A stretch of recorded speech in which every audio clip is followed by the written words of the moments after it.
ছয়টা মাস কি ঘটেনি হার্দিক পান্ডিয়ার সাথে?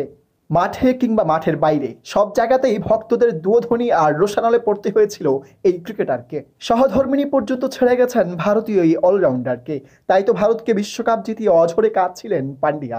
এমন একটি কামব্যাকের দরকার ছিল তার। এই জন্যই তো আবেগে চোখের পানিটা আর ধরে রাখতে পারেননি। রোহিত শর্মাকে বাদ দিয়ে আইপিএলে মুম্বাই ইন্ডিয়ান্সের নেতৃত্ব হার্দিক পান্ডিয়ার হাতে দেওয়ার পর থেকেই ঘটনার সূত্রপাত। একের পর এক ম্যাচ হারার দায় অধিনায়ক হিসেবে হার্দিকের কাঁধেই পড়ছিল। এছাড়াও মাঠের বাইরের নানা ঘটনায় প্রায় 6টা মাস তার জীবনকে কঠিন বানিয়ে দিয়েছিল। সবকিছু সহ্য করে হাড় ভাঙা খাটুনি খেটেছেন পান্ডিয়া। আইপিএলে দল ব্যর্থ হয়েছে, ব্যাট ও বল হাতে নিজেও বলার মতো কিছুই করতে পারেননি।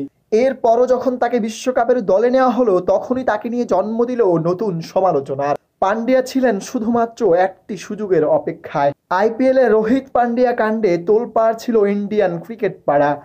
সেই পান্ডিয়ার হাতেই বিশ্বকাপের ফাইনালের গুরুত্বপূর্ণ শেষ ওভারটি তুলে দিলেন রোহিত শর্মা।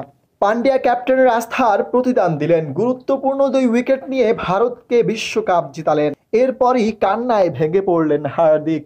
এই কান্না যেন থামবার নয়, এমন একটি সুযোগেরই হয়তো অপেক্ষায় ছিলেন হার্দিক পান্ডিয়া। তাই তো মাঠেই অঝরে তার চোখ বেয়ে পানি পড়ছিল।